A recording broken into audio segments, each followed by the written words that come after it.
Welcome to my class. नमस्ते student. बच्चों, आज हम कक्षा 10वीं का पाठ्य पुस्तक क्षितिज भाग 2 का अध्ययन करने जा रहे हैं, जिसमें हम चैप्टर नंबर 15 पढ़ रहे हैं, जिसका शीर्षक है स्त्री शिक्षा के विरोधी कुतर्कों का खंडन। और इस पाठ का यह सेशन नंबर 1 है। सबसे पहले हम स्त्री शिक्षा के विरोधी कुतर्कों का खंडन इस पाठ के लेखक का जीवन परिचय हासिल कर लेते हैं। इस पाठ के लेखक हैं महावीर प्रसाद द्विवेदी। महावीर प्रसाद द्विवेदी का जन्म 1864 में ग्राम दौलतपुर, जिला रायबेली, उत्तर प्रदेश में हुआ। परिवार की आर्थिक स्थिति अच्छी न होने के कारण स्कूली शिक्षा पूरी कर उन्होंने रेलवे में नौकरी कर ली। बाद में उस नौकरी से इस्तीफा देकर सन 1903 में प्रसिद्ध हिंदी मासिक पत्रिका सरस्वती का संपादन शुरू किया और सन 1920 तक उसके संपादक से जुड़े रहे और सन 1938 में उनका देहांत हो गया।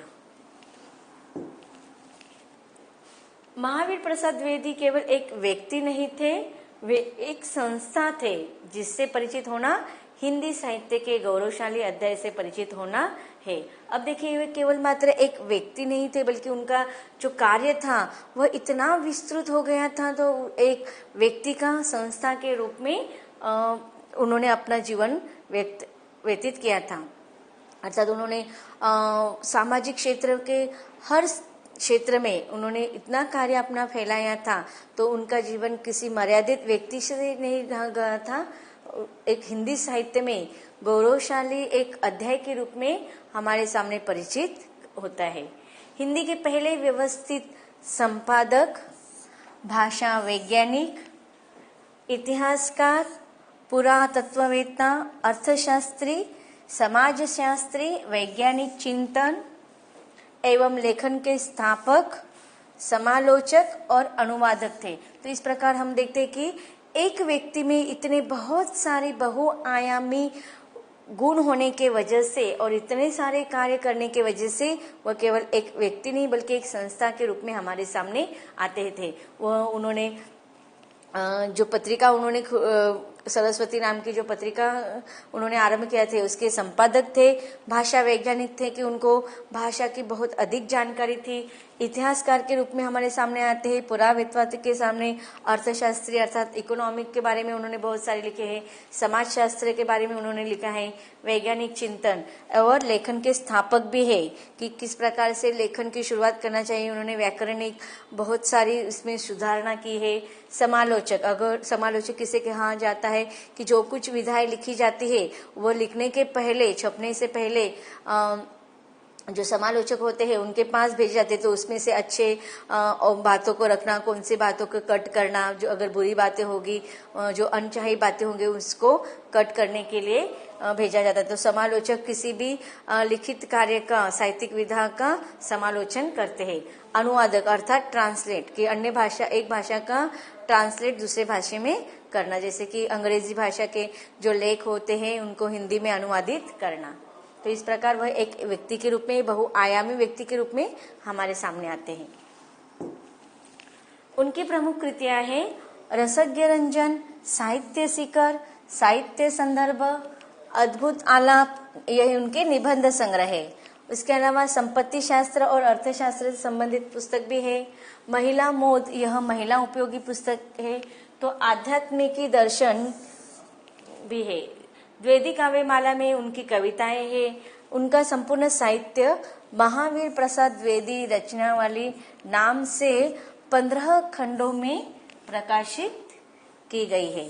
तो इस प्रकार उन्होंने साहित्य के क्षेत्र में एक विशेष रूप से अपना योगदान दिया हुआ है। आज जो हम पाठ पढ़ने जाने वाले हैं वह भी एक निबंध है। महावीर प्रसाद द्विवेदी के बारे में समझा जाता है कि उन्होंने हिंदी गद्य की भाषा का परिष्कार किया, अर्थात उसमें सुधारणा की। लेखकों की सुविधा के लिए व्याकरण और वर्तनी के नियम स्थिर किए कि देखो लेखकों की जो वो लिखित रूप में जो भी विधाएं लिखते थे उसमें बहुत सारी लिखावट में मिस्टेक होती थी। तो ऐसे उनकी सुविधा के लिए, लेखकों की सुविधाओं के लिए उन्होंने व्याकरण और वर्तनी के नियम बनाए। स्पेलिंग, वर्तनी का अर्थ होता है स्पेलिंग।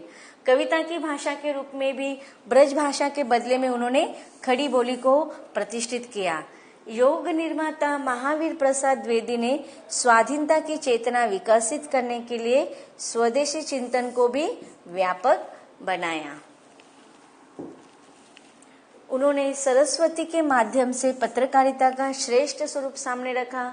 हिंदी में पहली बार समालोचना को स्थापित करने का श्रेय भी इनको जाता है। समालोचना का अर्थ मैंने बताया कि जो विधाएं लिखी जाती है अलग अलग उसको विशेष रूप से उसका अध्ययन करना और उसमें जो गलतियां होगी उसको सुधारना करना, तो उसे समालोचक कहा जाता है। तो समालोचना का उन्होंने हिंदी भाषा में पहली बार उसको स्थापित करने का श्रेय उनको दिया जाता है। उन्होंने भारतीय पुरातत्व और इतिहास पर खोज पर कार्य किए हैं। कुल मिलाकर उनके कार्यों का मूल्यांकन व्यापक हिंदी नवजागरण के संदर्भ में ही संभव है। विद्वता और बहुज्ञता के साथ सरसता उनके लेखन की प्रमुख विशेषता है। उनके लेखन में व्यंग की छटा देखने को मिलते हैं कि आज जो हम निबंध पढ़ने वाले हैं उसमें भी उन्होंने अपनी व्यंग्यात्मक भाषा का प्रयोग किया है। अब देखते हैं आज जो हम पाठ पढ़ने वाले हैं उस पाठ का सारांश देख लेते हैं। आज हमारे समाज में लड़कियां शिक्षा पाने एवं कार्य क्षेत्र में क्षमता दर्शाने में लड़कों से बिल्कुल भी पीछे नहीं है, किंतु यहाँ तक पहुँचने के लिए अनेक स्त्री पुरुषों ने लंबा संघर्ष किया है। नवजागरण काल के चिंतकों ने मात्र स्त्री शिक्षा ही नहीं बल्कि समाज में जनतांत्रिक एवं वैज्ञानिक चेतना के संपूर्ण विकास के लिए अलख जगाया। आज हम देखते हैं कि आधुनिक युग में आज महिलाओं को शिक्षित करना या लड़कियों को शिक्षा ग्रहण करना या अपने मनचाहे क्षेत्र में विकास करना यह बहुत ही मामूली चीज हो गई है। लेकिन आज जो हम फल उपभोग कर रहे हैं उसके पीछे युग में अगर हम देखते तो ये बहुत कठिन कार्य था। और आज जो हमें महिलाओं को, स्त्रियों को और लड़कियों को जो स्वतंत्रता मिली है उसके पीछे बहुत सारे स्त्री पुरुषों ने कठिन संघर्ष किए हैं। और इस प्रकार स्त्री शिक्षा ही नहीं बल्कि समाज में जनतांत्रिक एवं वैज्ञानिक चेतना को कि जनतांत्रिक, आप देखते हैं हमारा जो लोक शासन है वह जनतांत्रिक के रूप में ही चलता है कि आज हर व्यक्ति को हर चीज में स्वतंत्र दिया जाता है। और जो आधुनिक रूप में जो वैज्ञानिक चेतना हमारे आज भारत में फैली हुई है और उसका जो संपूर्ण विकास है उसके लिए पिछले युग के बहुत सारे स्त्री पुरुषों ने संघर्ष किया है और उनके ही कार्यों के बदौलत आज हम हमारे देश का और हमारे समाज का और हमारे परिवार का विकास हम देखते हैं। द्विवेदी जी का यह लेख उन सभी पुरातन पंथी विचारों से लोहा लेता है। अब देखो पुरातन पंथी मतलब पुराने विचारों से, ग्रहों से जो लोग अभी भी लगे हुए हैं, ऐसे लोगों को वो विरोध करते हैं जो स्त्री शिक्षा को व्यर्थ अथवा समाज के विघटन अर्थात समाज को बिगड़ाने का कारण बताते हैं। विघटन का अर्थ होता है अलग करना भी होता है।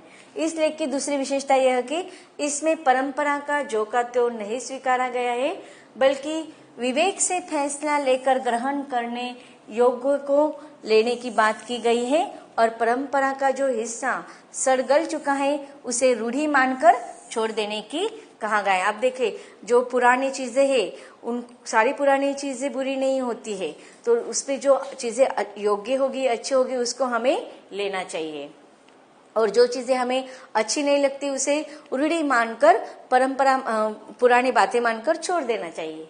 यह विवेकपूर्ण दृष्टि संपूर्ण नवजागरण काल की विशेषता है। आज इस निबंध का अनेक दृष्टियों से ऐतिहासिक महत्व है।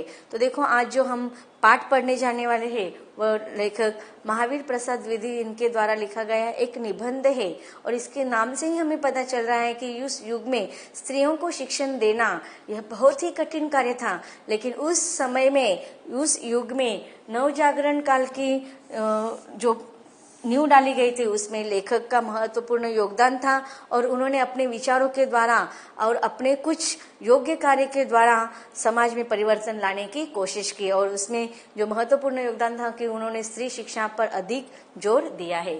तो इस प्रकार यह जो आज निबंध हम पढ़ने जाने वाले हैं वह अनेक दृष्टियों से ऐतिहासिक महत्व रखता है।